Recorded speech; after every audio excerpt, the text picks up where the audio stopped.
how does a person simply stop existing? No footprints in the mud, no struggle caught on camera, just a dial tone and the crushing weight of a silence that hasn't been broken in decades. Tonight, we open the files on these 5 souls who stepped into the unknown and never stepped back out.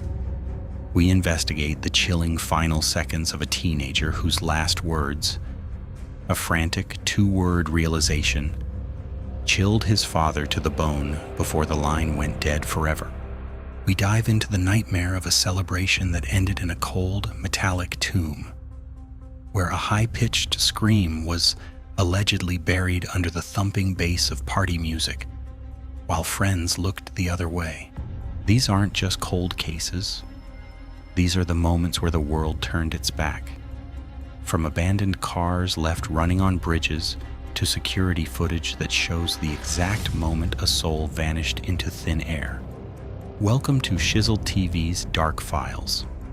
Tonight we uncover 5 terrifying cases that defies logic, baffled investigators, and remained completely unsolved. In this episode, we are not just examining cold cases.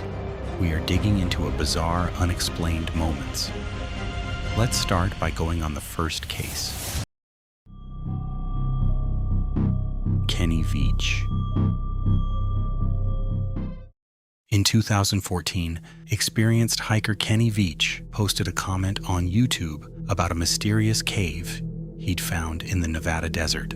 He claimed that the cave, located near Nellis Air Force Base, was shaped like a perfect capital M, and upon entry, had caused his body to intensely and violently vibrate. Terrified and confused, he then left the area. Not prepared to be beaten, he set out to relocate the cavern and explore it further. He claimed that this was the only cave he'd ever feared, but that he was determined to find it. He was not a man to be scared easily, often hiking in dangerous territory with meager supplies. He had also had plenty of experience handling deadly wild animals. In a video he filmed on the second hike, he oddly claimed that he was being watched by a mysterious black ram. In this trip, he was unable to find the cave. Fired up by YouTube users and his own sense of adventure, he decided to try again, this time arming himself with a gun. One anonymous YouTube user told Kenny in a comment, quote, "No, don't go back there. If you find that cave entrance, don't go in. If you do, you won't get out." Despite the dangers, he set out on November 10th. He never returned. A search could only find his cell phone, which was discovered near an abandoned mine shaft. He had been carrying no GPS, as was his custom while hiking.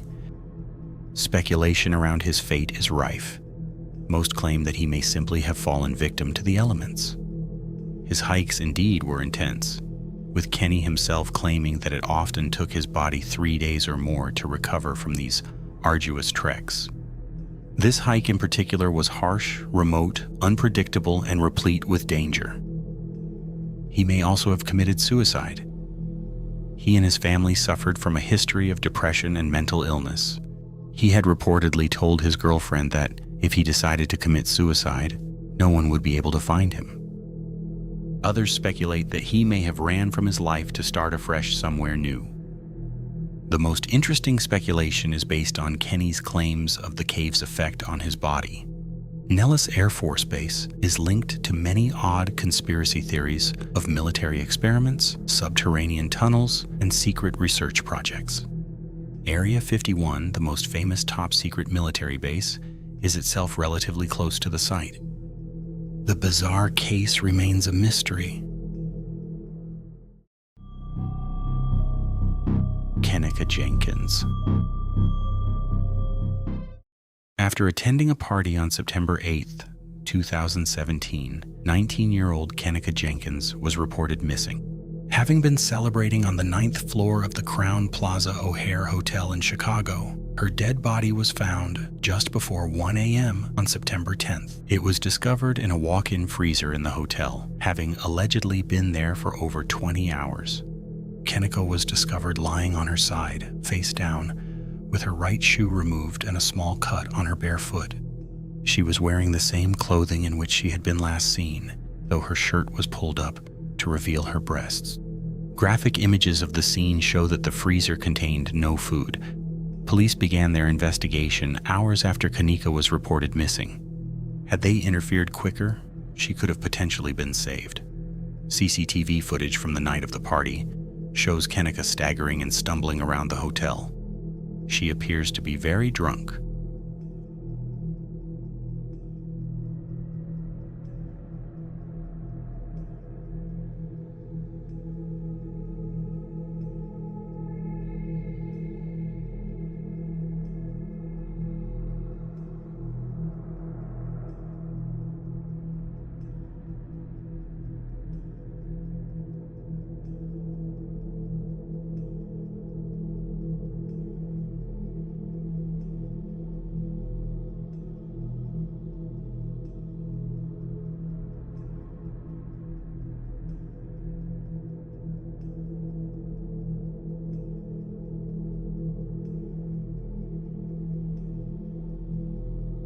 Though police have been working on the speculation that Kenneka walked into the freezer of her own accord, her family believe that she may have been sexually assaulted and murdered. The freezer is located in a part of the hotel which is undergoing reconstruction, meaning that she had no reason to be there. The double doors which provide access to the freezer are made of steel, so Kenneka would have perhaps struggled to open them of her own accord, especially given her drunkenness. Friends report that at around 3 a.m., Kenneka realized her cell phone and car keys were missing. Her friends then went to look for her belongings, successfully finding them. When they returned, Kenneka had disappeared. After failing to find her, her friends left, taking Kenneka's car and cell phone with them. They contacted Kenneka's mother to report her missing.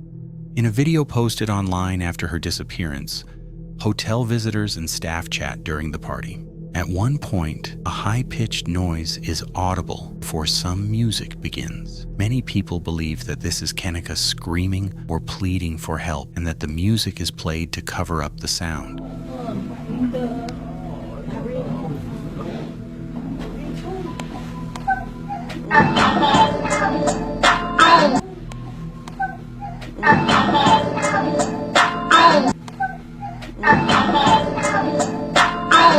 This video was filmed by a hotel employee, but reposted by Monica Shelton, a friend of Kenneka. CCTV footage from directly in front of the freezer has gone unreleased.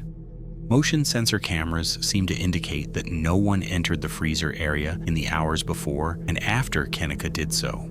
How and why Kenneka entered the freezer remains unknown, as does the role of any potential foul play. The case remains under investigation. Brandon Swanson. On May 14, 2008, 19-year-old Brandon Swanson disappeared at around 2 a.m. To celebrate the final day of their classes, Brandon and his classmates held a party.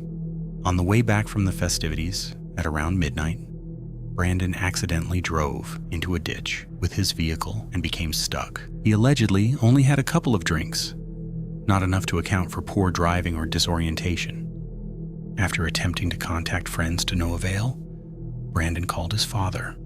He informed his father that he was well and safe. He told his parents that he was close to the town of Lind, a short commute from Marshall, Minnesota, where the three family members lived. His parents drove to the location and flashed their headlights to alert Brandon's attention. He reported being unable to see their lights. Brandon then flashed his lights, but his parents too were unable to see anything. Throughout this entire period, Brandon and his father were in communication via their cell phones. Brandon then made the decision to walk to a friend's house in Lind. He remained on the telephone with his father. During the call, he allegedly crossed fields as a shortcut. After around 47 minutes of speaking to one another, his father heard Brandon say, "Oh shh," before the line went dead. His parents claimed that it sounded as if Brandon had slipped, fell, or dropped his phone. Brian Swanson tried to call his son back several times, but the line rang out. He then searched for his son, but could find no trace of him. Authorities were able to locate Brandon's car via cell phone records Oddly, the car was nowhere near where Brandon had reported it to be. It was, in fact, 20 miles north of his alleged location. The farmland and woods in the area all look very similar, which could explain his confusion. Strangely, some sources also claim that all of Brandon's car doors were left open. Searches of the nearby Yellow Medicine River have failed to produce any clues, and only one potential scent has been found, a 6-mile trip from Brandon's last known location. Partially because of where and when he disappeared, police have been unable to uncover any clues or evidence. Rainy weather can tamper with crime scenes, and much of the surrounding land is privately owned by farmers, so cannot be searched without a warrant. The search for Brandon has included hundreds of volunteers, along with sniffer dogs, airplanes, and helicopters. Bizarrely, Brandon had driven home on small gravel roads instead of opting for the more direct route along highway. It is unknown why he drove this route in particular.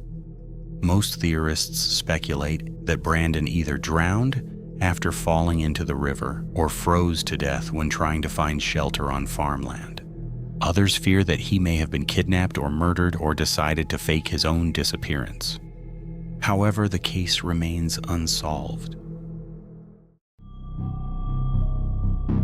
Emma Filipoff. In the fall of 2011, 26-year-old Emma Filipoff moved to Victoria, British Columbia, from Perth, Ontario. By November 2012, she went missing, never to be seen again. During the latter part of this period, she began sleeping at Sandy Merriman House, a shelter for vulnerable and impoverished women.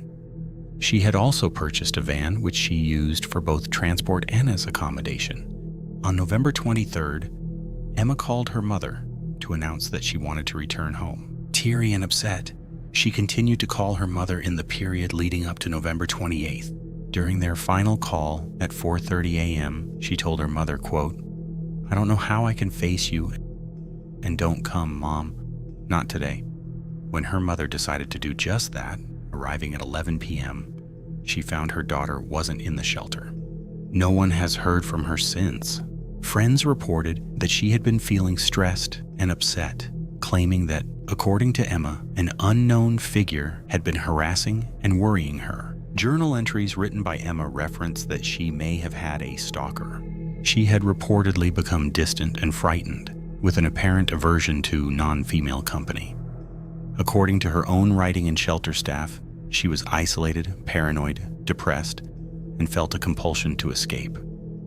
On the day of her disappearance, Emma visited the same 7-Eleven store on 2 separate occasions.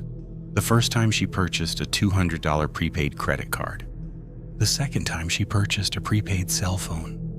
CCTV images show her peering out of the store windows into the parking lot. She appears to be looking for someone or something.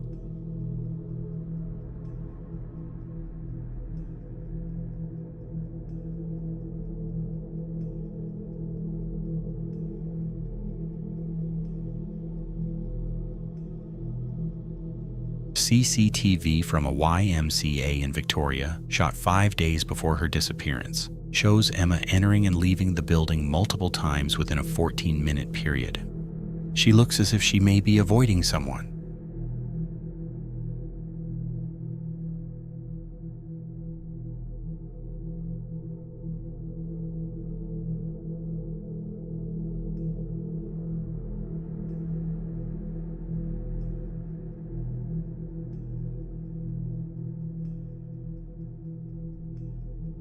After calling a cab to pick her up from near the shelter, Emma asked to be driven to the airport.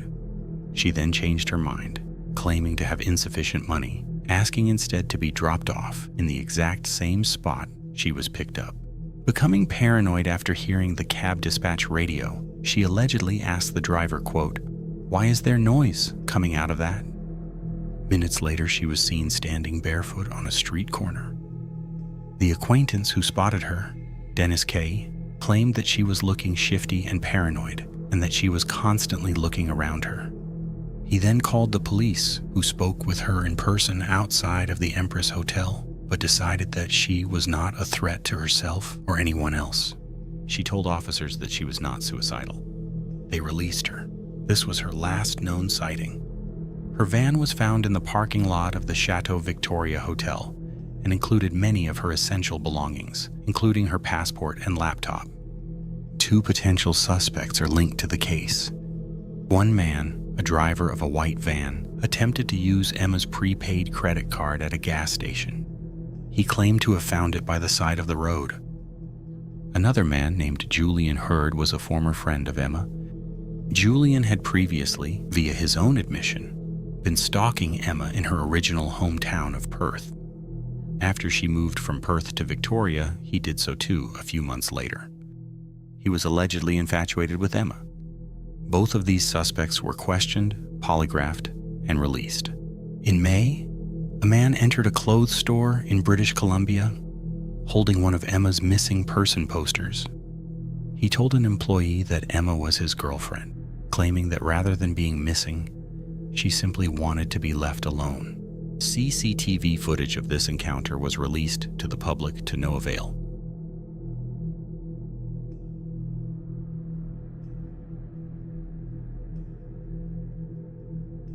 In 2016, Emma's brother and mother were found guilty of money laundering in addition to drug and weapons offenses. This case is thought to be completely separate from Emma's disappearance. Speculation around what happened to Emma include theories related to suicide, homicide, kidnapping, and a planned escape. However, no one can be sure of the truth. Magdalena Zuk. In 2017, 27-year-old Polish woman Magdalena Zuk embarked on a solo vacation to Egypt and never returned home. Magdalena had previously booked a stay at a resort in Marsa Alam for her and her boyfriend Marcus, whose passport, unknown to Magdalena, had expired. She therefore set off on April 25th to take the trip alone, after unsuccessfully attempting to sell the tickets over Facebook. From the beginning of the trip, she mysteriously sent odd messages to her family. These included questions such as, "Where are you?" and requests including, "Come to me." The messages were sent from the cell phone of Mahmoud K., an employee of a travel agency. Her own phone was switched off. Magdalena eventually called her family. While talking with her sister, she purportedly claimed that someone had put something in her drink, and she was speaking incoherently. On Friday morning, just over 48 hours after her arrival, tourists found her unconscious in her hotel. Staff recorded her and sent the footage to her family. The video shows Magdalena curled up in a ball. She was then taken to a local hospital. Upon arrival, one doctor claimed that they were unable to treat mental illness. Another later claimed that she would not leave the car, but footage shows her walking towards the hospital. However, she was not treated there.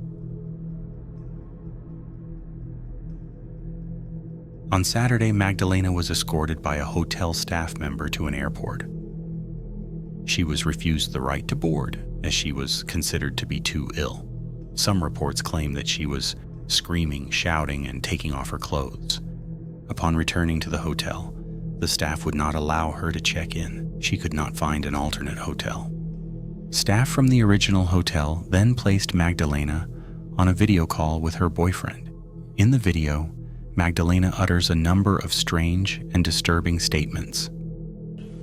Myszko, powiedz mi, co się stało. Skarbie,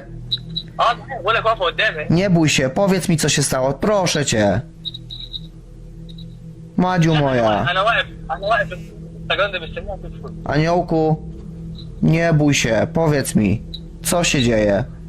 Powiedz mi, nic się nie bój. هنشوف هي لسه يعني لو كده هي مثلا صاحبها دول بيكلمك بيهديها بيقول لها تكون غير لما اجي انا بكره فهي شكلها هتهدى وهتدخل بقى اللي هو الفندق فاكر ان هي مثلا هتعمل حاجه ولا اي حاجه. Skarbie, Maciek cię zabierze, dobrze? Rozumiesz? Skarbie, słuchasz mnie? Pamiętasz Maćka Solczaka? Tego z brodą? To on po ciebie przyjedzie. On będzie po ciebie rano. معلش يا باشا مش هضرب بيك تاني معلش. Dobrze? ماشي يا كابتن خالد. Myszko? Oni tutaj mają różne sztuczki, zabierz mnie stąd, oni tutaj wszystko robią. Zabierz mnie, Ale co robią? Co robią? Powiedz mi. zabierz mnie. Zabierzemy cię. Maciek już po ciebie leci, ale co oni robią?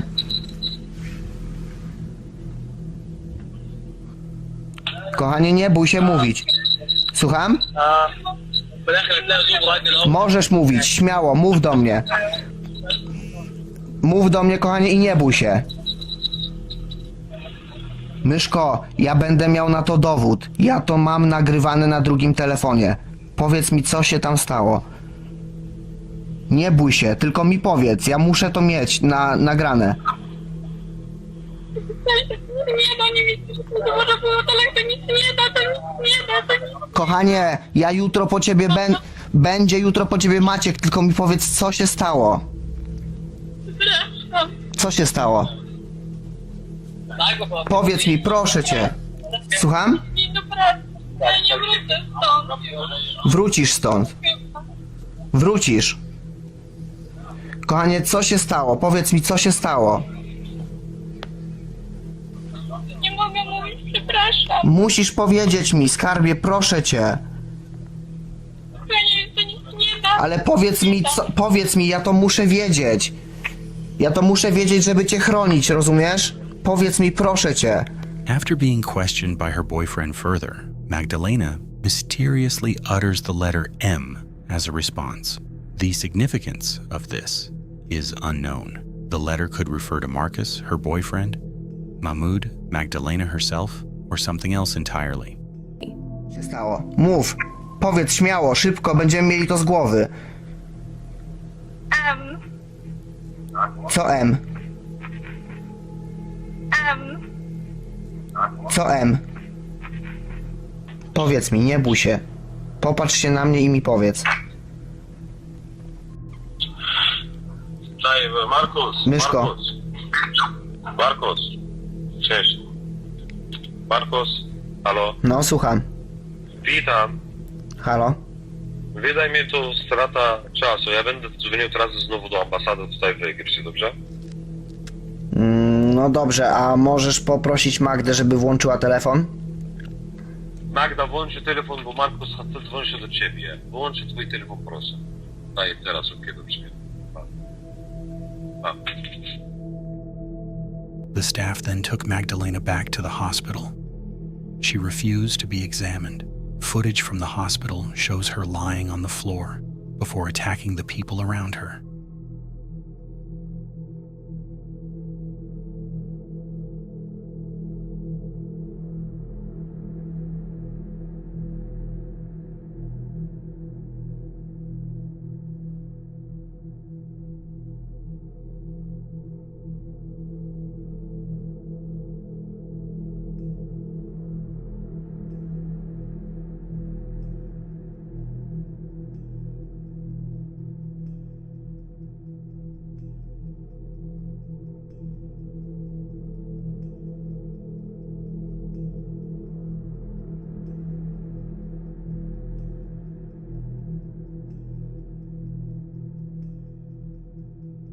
She was then taken to a room and tied to a bed. When the nurse untied Magdalena to let her use the toilet, she allegedly jumped out of a second-story window, injuring herself in the process. She was subsequently taken to a larger hospital before dying the following day. The case is considered to be a murder in Poland but a suicide in Egypt.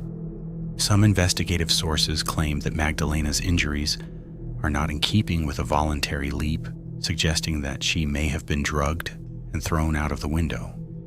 Most speculation points toward Mahmoud, who, according to one source, has a reputation for attempting to drug women.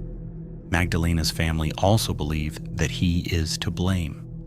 Others speculate that Magdalena's boyfriend may have asked her to smuggle drugs into Egypt or to sell her body. Further theories relate to mental illness and schizophrenia. Autopsies have suggested that there was no foul play. Investigations continue. If you like the top 5 documentaries, leave a like to know you're still interested. Subscribe to Shizzle TV, hit the like, and ring the bell icon so we can notify you when the next documentary begins. Until next time, keep your eyes open.